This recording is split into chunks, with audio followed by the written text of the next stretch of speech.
You are now tuned into Coffee, Tea, and Conversations, Sunday mornings at 10 a.m. with Mary Evans and her co-host, Marsha Easley. Get ready for Coffee, Tea, and Conversations. Yeah. Put some coffee in your cup. Coffee, tea, and conversations. Yeah. Put some tea in your cup. Are you ready? For motivation. Get ready. For education. Are you ready? For life-changing inspiration. Get ready. For coffee, tea, and conversations with Mary Evans and Marsha Easley. Bringing you topics every Sunday morning at 10 a.m. to educate, motivate, and inspire, and even make you laugh. Get ready for Coffee, Tea, and Conversations. Yeah. Put some coffee in your cup. Coffee, tea, and conversations. Yeah. Put some tea in your cup. Are you ready? For motivation. Get ready. For education. Are you ready? For life-changing inspiration. Get ready. For Coffee, Tea, and Conversations with Mary Evans and Marsha Easley. Are you ready? Yeah. Are you ready, Mary? Are you ready? All right, so this was Throwback Thursday. Child, you know we have to get our doggone video fixed and change it to Wednesday. But I think what we're going to do is not even put a date on here just because we could flip-flop. So a lot of times in advertising, what they're doing now, they just can do coffee, tea, and conversation and don't make it a Sunday or Wednesday and we can flip because, child, we realize that it is not Sunday, but that's all right. We just wanted to hear our jingle. That's right. Y'all okay now. Remember, this is not Sunday morning. This is Wednesday and we are live. So thank you guys who are out there. Thank you for listening. Thank you for tuning in. Yes. Welcome to Coffee, Tea, and Conversation with the Mary. I inspire Evans and Marsha Easley. Hey. Today we're going to be talking about autism, and we have here a specialist in autism. She has lived it, breathed it, birthed it, embodied it because her son was born with autism. And so this is a show that's very special. And for Marsha, very, very special and close and dear to her heart. So Marsha, we're going to let you take over with today's show. One of the things that I would like to know, Marsha, and see if you know, because you deal with a lot of other specialists in the areas with autism. I did read that there's a rise in autism in the Black community and that more boys are diagnosed with autism than girls.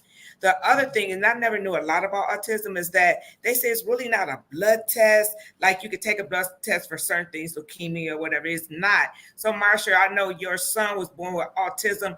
How did you find out then, although he's a lot older? And do you know, is there any difference now because you actually cannot just go take a certain test, a blood test, to diagnose autism? Could you give us some input about that, please? I'm going to hit on a lot of those things, Mary, as we go. And one thing that we know in the autism community is that there is no cure for autism.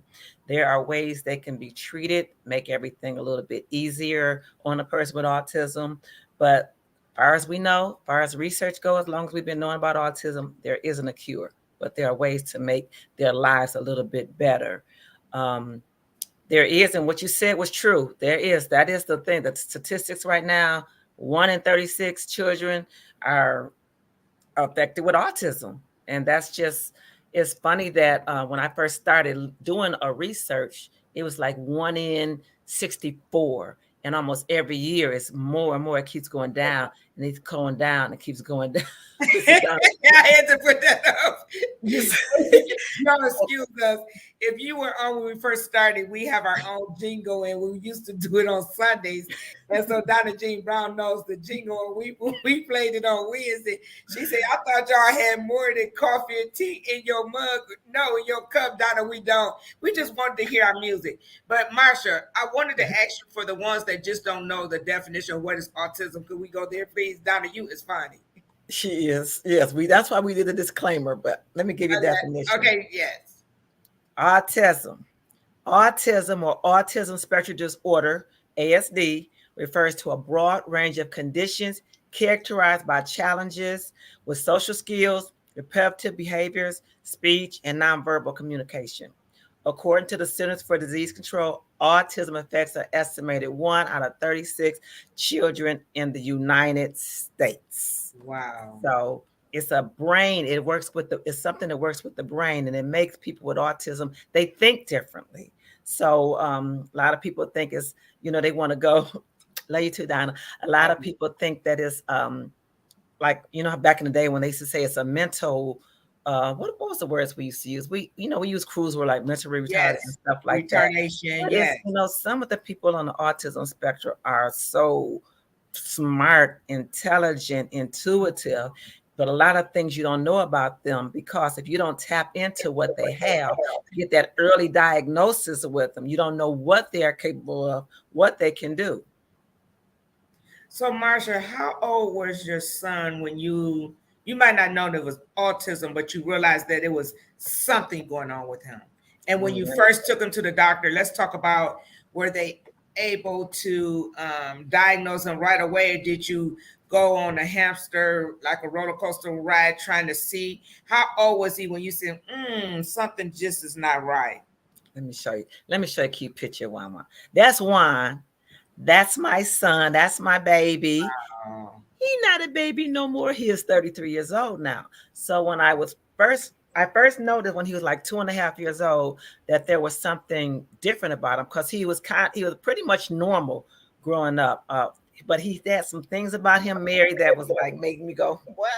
Like when he was 6 months old, he could hum the theme song to the Oprah Winfrey Show and the Jeopardy theme song in tune. Every little stop, do do do do. Yes. Every little thing in tune. He was 6 months old, and it was like a novelty every time somebody goes somewhere. Why see the Oprah thing or do that? It was the Oprah Winfrey thing and the Jeopardy thing, and that was 6 months old. He was walking when he was 9 months old. When he was 2 years old, he he knew all his letters, his numbers. He could count up to whatever. It wasn't like he learned. I started with flashcards for both my children. I have a son that's 41 years old also. I started with flashcards, and I didn't do them in order. I said, like, one day I might give him the letter T. One day Yes. the W. So he didn't know the letters in rep. You know how most people know A, B, Yes. C. Yes. I didn't teach him that song or nothing. I taught him, and it was like he did it so quick. It's like each day I would add a different letter, and I didn't have to repeat a lot because he just knew them, and he knew his numbers. This is at 2 years old. He could read words and pronounce words that most people can't even repeat. Like for instance, I say in my book, I had a newspaper and he seen the word Sears and he said Sears and pointed said Sears. I'm like, okay, coincidence. But then he pointed to a refrigerator and said, I'm like, what? So it's just, it was. Well, it seemed like that would really throw me off. Exactly. What did he do to make you think something was wrong? This is what happened. At about 2.5, he started not responding because I would call his name and he would like look past me and I'd be like, Juan, and he didn't respond back to me. So automatically I thought maybe it's something wrong with his hearing. So let me take him to the pediatrician and see what's going on with him and get him looked at. So the pediatrician examined him and stuff and just seen some of the reactions that he had, and they recommend I go to a specialist. And the specialist was someone who was worked with children with autism. And that's the person, they hooked him up to his head, all these kind of little probes and everything. And they found out that's where he got his diagnosis of being autistic at 2.5. So at of course, 2.5. Yeah, 2.5. And if you listen to people who have autistic people in their family or or friends, that's like a norm. You will hear that number, 2.5, 3 years old, a lot. I mean, it's really that time. And like Donna Jean said, read that, Mary, what Donna Jean said. Please don't say it was the vaccines, because I've worked with children who have not had vaccines and they still have autism, because that's what a lot of people were saying. And that's what they say. Because that's the age usually when they start getting vaccines. So they started saying, okay, maybe it's the vaccines. But like Donna said, it's a lot of children who have autism who didn't even have the vaccine. So we still, and I stand by it, I don't know, people don't know, we have not figured out what causes autism. Even there have even been adults who have been diagnosed with autism in their adult years. And of course, they probably had those symptoms all along because you know people, and I knew people who were a little different growing up. We didn't know what was, or we're not going to say they were slow or anything, but they were different. And back in the day, 30 years ago, we just knew there were different people in the world. So I'm Yeah, trying but to we didn't know what to call understand, it. Marsha. Let me, because I want to really get this. We know that he appeared to be very smart. Okay, so we usually don't take our kid to the doctor because we say we think they're too smart. I don't know if I missed something or not. I'm trying to see what did he do to make you think something was wrong with him. I just said it, when he would not respond when I would call his That was name. it. He just That was it. I thought okay. something was wrong with his I thought it hearing. was more. And Okay. that's basically all I thought it was something wrong with his hearing. And so that was it. It That was was it. nothing else That's because all. everything else was looking good, you know. Okay, that's what it Um, sounded like. Okay, I didn't know was it more, and we just okay. So that was it and because some of the people hair. say it because they look at their children and they get withdrawn because they are pretty much loners. They Okay, don't like to be bothered. But he didn't only, he really wasn't like that. I mean, he didn't like to be bothered. He did do stuff to himself, but that's because it was pretty much me and him and his older brother's home. Of course, his brother's 9 years older than him. It's not like he's really, yeah, interacting with him a lot. So when he was around, he was, he just kind of, he did his thing, but he I see. wasn't a he didn't like to be hugged and held and all that kind of Oh, stuff. So he okay, was kind of with, he would kind of withdraw a little bit with that. But I still, even still, I didn't think it was autism. I knew nothing about autism. Only thing I knew about autism is when I looked at Rain Man back then. And I I was like, see. my son is not like that. What are they talking about? He doesn't have that. So, of course, Okay, I so had my different. crying spell. I had, And I I want to felt ask you about that, Marsha. And I hear you say my son is not like that, but we know they're different from A to Z, depending exactly. because everyone is diagnosis is not the same. But Marsha, let me ask you this. I also was reading that some children could have got help early on, but the parents were in denial. Like they felt some almost like they had did something wrong. It was their fault that this child was diagnosed. And because of the denial and not accepting the diagnosis, the children did not get help as soon as they could have. I'm gonna read Donna's and let you answer that. Donna Jean Brown, most autistic children don't make eye contact and they are connected to one thing. Yeah, Donna Mhm. has had several children that she has worked with. So Marsha, they either read really good or in math or other skills, and some of them is music really good. Marsha, what was your reaction? And some of the mothers like they felt embarrassed. Tell us some of your emotions and how did you feel? Or did you say, okay, this is what it is. Let's go after the best treatment possible. Can we hear how was your emotions and how did you feel? Well, first I had my pity party because I just felt like, what did I do wrong while I was pregnant or whatever to make this happen to him? What did, I didn't smoke, I didn't drink. What did I do? I remember, so I started thinking about everything. I remember my oldest son got ringworms swimming in a lake. And, I had to be there around him when he was in the hospital when I was pregnant. I was like, was it that? So I tried to think of any and every scenario I went through while I was pregnant to see what caused it. And then after I couldn't come with anything, I had to get up off of that pity party, put on my big girl drawers and say, okay, what am I going to do at this point to help him succeed, help him to have a quality of life? What I got to do now? That's so I had to do the research. I had to do the fighting. I did everything in my power to make sure he was going to be okay. So you just like listen, once you get over the pity party, which you had to let those emotions flow and that's cool. And you Yeah. got to that point. Can you tell me in school, far as Juan, did they separate him? Remember they used to have a little short yellow bus, and even kids used to tease the children. You ride the short bus. Did How was the classrooms? Were they smaller back then to help deal with them? Because I know today, it's a lot more information and how they teach them. But back then, was it smaller classrooms or did they just sort of put them in? How was it years ago in the 60s, 70s, as far as raising a child with autism? Because there's a Ooh, lot more. you better say 80s and talking about 60s, 70s.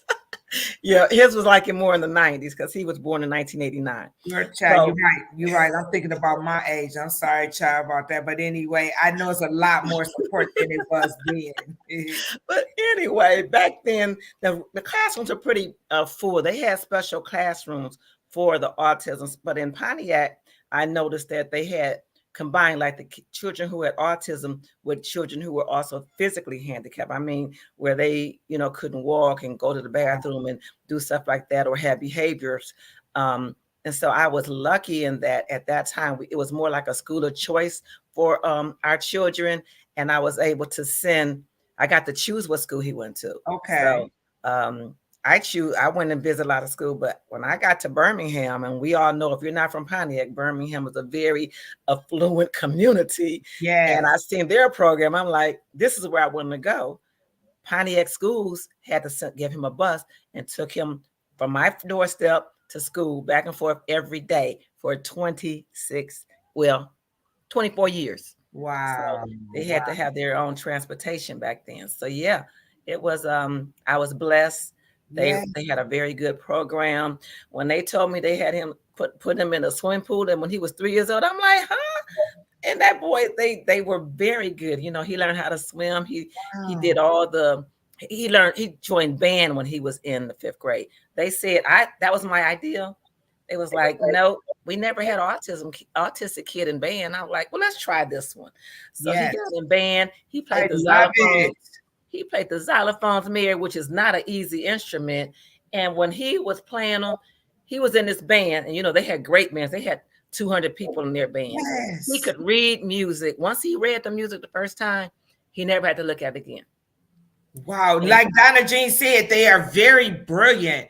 And it's just really something how, and it's just, I guess, it's just the way it is. Whenever, you look at your community, you look at your people, and they just not as concerned about different things or diagnosis if they're not dealing with it. Like, you know what I'm saying, Marsha? Yep. Like, I don't have a child with autism or a grandchild, but I'm very passionate with anything that a child have to go through. Like, for instance, today, you see the show is 2 people. If we were talking about something, we never talk about anything stupid, but shows like this and diagnosis, people just don't want to hear it unless they have been affected by it. It sort of reminds me of, when we have all the shootings in the African-American males, like a lot of times, people get numb to hearing it until it hits their back door.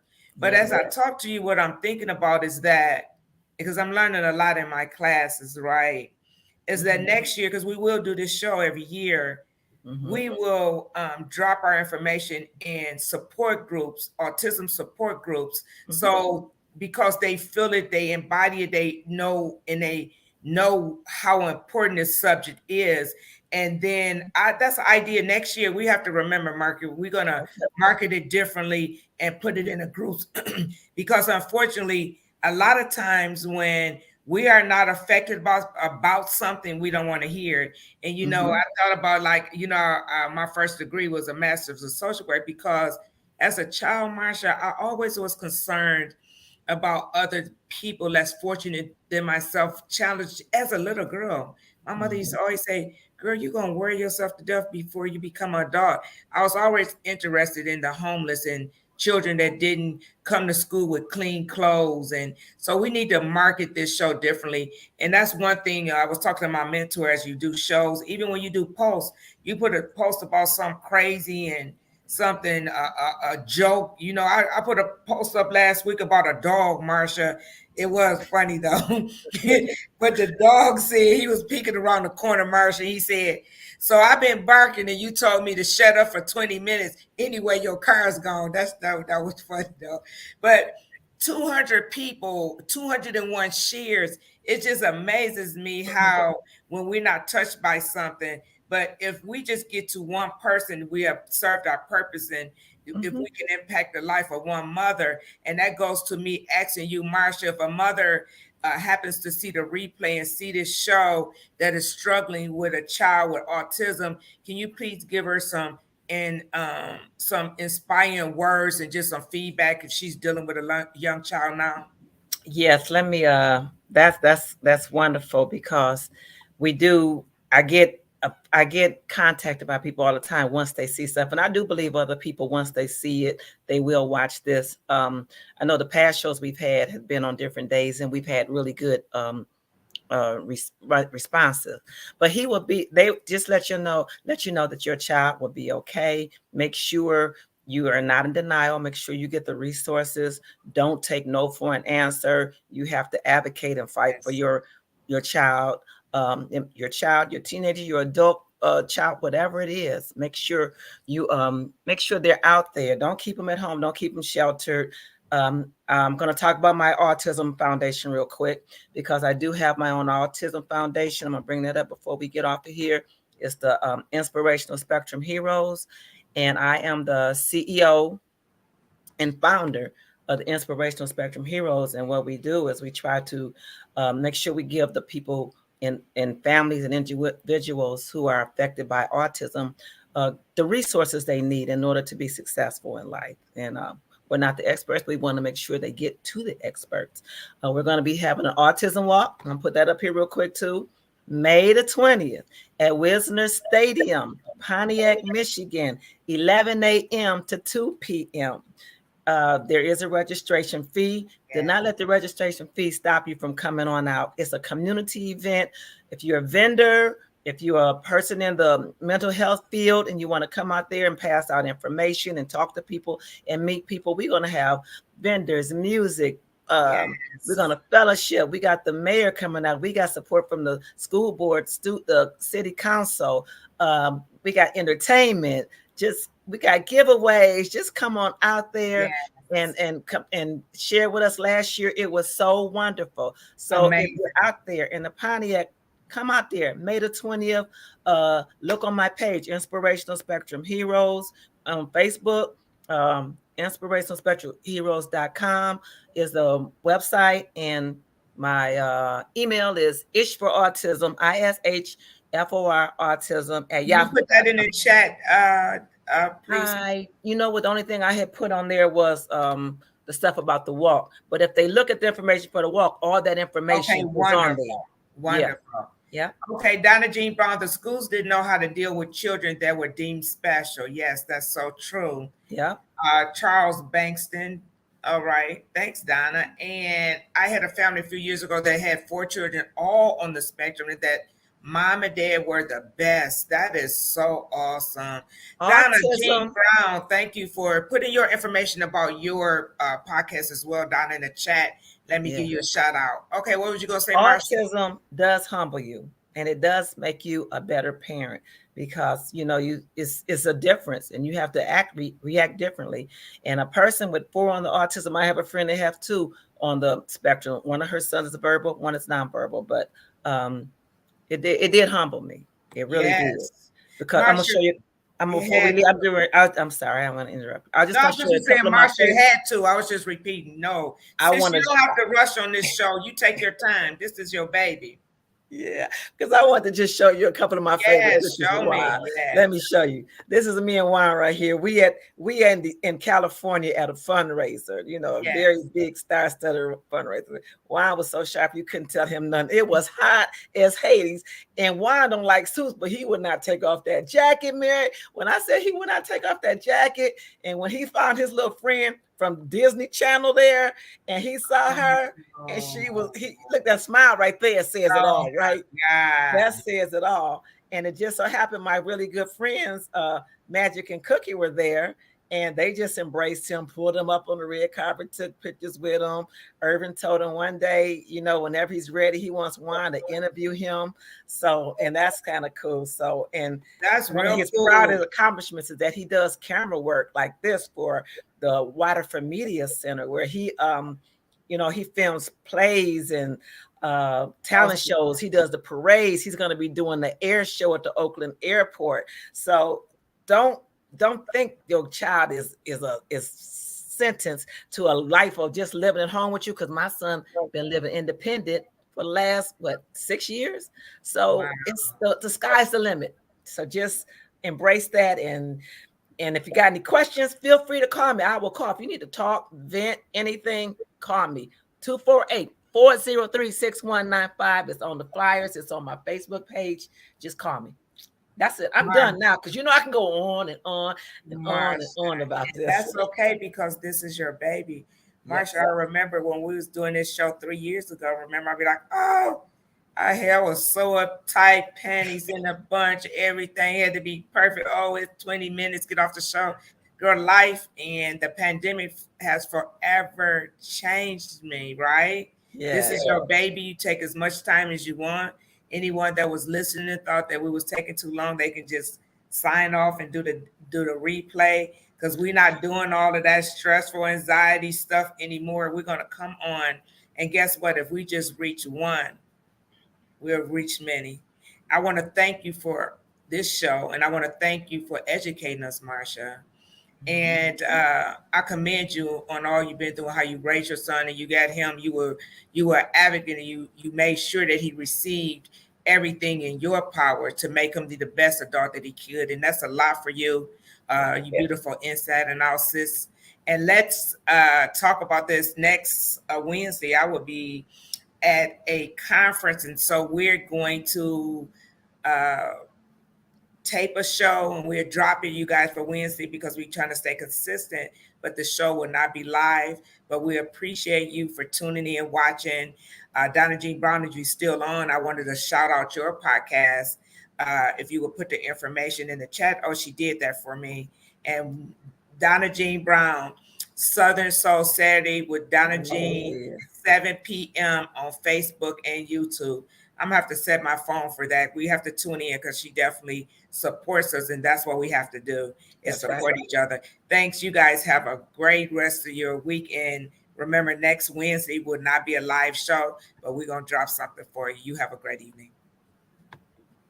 All right. Goodbye. Thanks for tuning in.